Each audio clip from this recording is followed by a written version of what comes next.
Hi guys, it's Lynn here. I hope everyone is having an amazing day.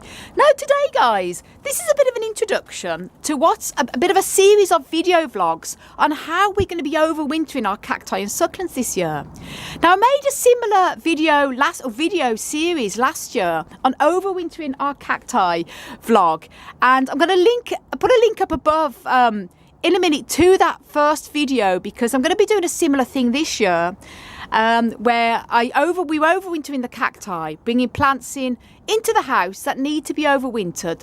So the majority of these cacti and succulents will stay out here because they're quite cold hardy, and we do have a heater that we keep the polytunnel at a minimum of 5 degrees Celsius, 41 degrees Fahrenheit. But there are some plants we have in our collection, such as the Preskia here and euphorbias, that do need a minimum temperature of 10 degrees Celsius, which is about 50 degrees Fahrenheit. So they're going to be coming into the house to overwinter. And I'm going to be doing the whole series, a video series starting from tomorrow, on the individual plants we're bringing in, because it's probably going to take us 3, 4, possibly even 5 days to bring all the plants in. And then once we put everything away, that's going to take a while, we'll do an update video of how everything is in the house. But the good news is the majority of it is going to stay out here. And what we're going to start off with tomorrow is bringing in the young seedlings and some of the epiphytic cacti that are not cold hardy, such as the Hylocereus, commonly known as the dragon fruit cactus. And we have a few Ripsalis that aren't particularly the most cold hardy, because this one, for example, tends to mark its marking on its stems if it's kept too cold, and this one here as well also does form cold marks, like brown marks, if it's kept too cold. It wouldn't necessarily die at cold temperatures, but they do scar, so they're coming in. Look at the wonderful juicy fruits on the Epiphyllum Mrs. G Beam, guys. Isn't that incredible? So there's some that are going to be coming in, and that's what we're going to be doing in tomorrow's video. And I'm going to be sharing a few little tips on winter minimum temperatures and things like that. And if you haven't seen the video that I made last year when I did the video vlog series, then links up above to that video. Click onto video vlog 1, give you a bit of an idea what I'm going to be doing this year. And as I say, tomorrow's video, we're going to be bringing in the young seedlings. Now, we have the young seedlings. I won't necessarily go in there because I'll try and keep this video short. The young seedlings are all kept in this little greenhouse here. And we have another little small greenhouse here that the younger seedlings are all kept in. So they're going to be being brought into the house to overwinter under the grow lights. Euphorbias as well, big tall cacti that are too tall for the polytunnel, going to have to be overwintered inside. So that's going to be a funny video. And then all the young seedlings and the Hylocereus, that's what we're going to be focusing on tomorrow. Now we have these probably coming in as well because they're a bit young. We have other seedlings here. These are mostly going through their second year. Aren't they gorgeous, guys? And they are so cute. These are going to be perfectly okay to be overwintered in the polytunnel here this year, because they'll be fine at a minimum degree of about 5, and I'm not going to be watering any of these. They're old enough now to not have to be watered, and that's the biggest problem with young seedlings. If you have them in a greenhouse or polytunnel and it's cold temperatures like 5 degrees Celsius, and they're that young, you still need to water them, then they need a minimum of about 10. And I have made a video on how to overwinter young seedlings during their first winter. So links up above to that. That's especially for cacti and succulent seedlings. If you've sown seeds this year and you have them outdoors in a polytunnel or greenhouse, you're not quite sure whether to bring them in the house or not, do watch that video, because I would actually recommend, if you're in a cold climate, do bring them into the house to overwinter. You don't necessarily have to have grow lights if you can give them a windowsill, a sunny window, but grow lights is a bonus if you've got them, and extra heat obviously. But as these seedlings are old enough to stand on their own 2 roots rather than 2 feet, these will be fine kept dry now and cool until the following spring. These are all mostly seeds from our own plants. Aren't they gorgeous, guys? Little cloister cacti, they're gorgeous. And little Echinopsis subdenidatas, they're gorgeous. And these, we have some older seedlings as well, also in the other greenhouse, so they're going to be coming back in here too.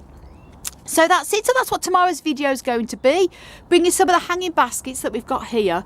And we've also got the Hylocereus cacti outside on the plant stand. They're going to be coming in because the nighttime temperatures now are getting quite cool. It was 7 degrees last night and it's sort of the middle of October now and it's going to get colder.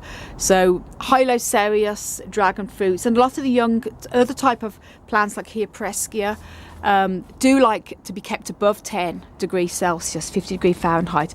A couple of nights dropping to 7, even 6 is not going to hurt them, but constantly low temperatures is a threat. So have to bring them in now, guys. So that's what it's going to be. So stay tuned for a whole video vlog series of bringing in, and because it can be quite overwhelming for me and Hans to think, oh my gosh, we have to bring all certain plants in now to overwinter, because we have to completely rearrange the whole house with plant tables and everything, to find the light and put in a load of grow lights up. So it's good. This is going to be quite an everyday video vlog series of the stages from bringing the plants we need to bring into the house and then setting up the house to how we can overwinter the plants.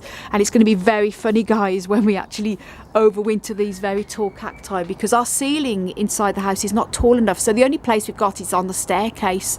So we're going to have to put lights on the staircase. It's going to be very, very amusing in itself. And that's a euphorbia that will have to come in also. But that's it. So do stay tuned for the...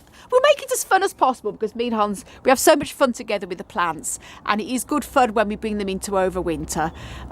This is my passion. This is what I do. This is what I love, and I cannot say how excited I am about having the plants back, some of them back inside the house again, even though it is like an absolute jungle. I love it.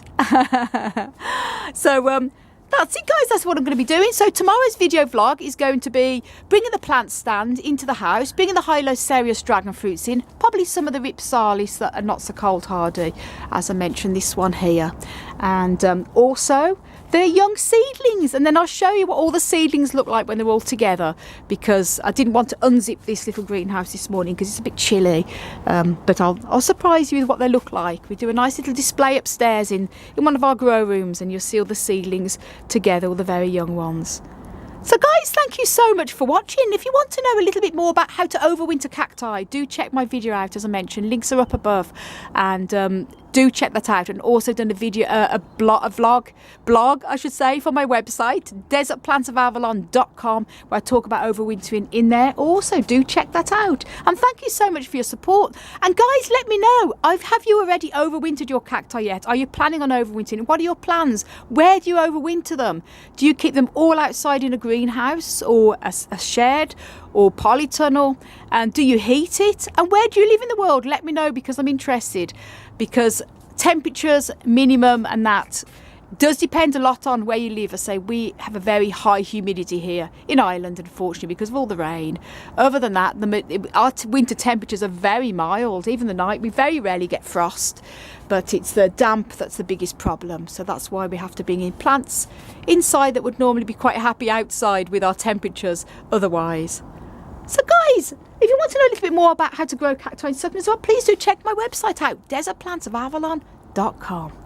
I want to send you loads of love, heaps of happiness, and tons of cactus and succulent power from across the Emerald Isle. And look at that. Look at these buds, these flower buds, guys. Isn't that exciting? This is my zigzag cactus. Sorry to be totally random off topic, but I just can't resist showing you that.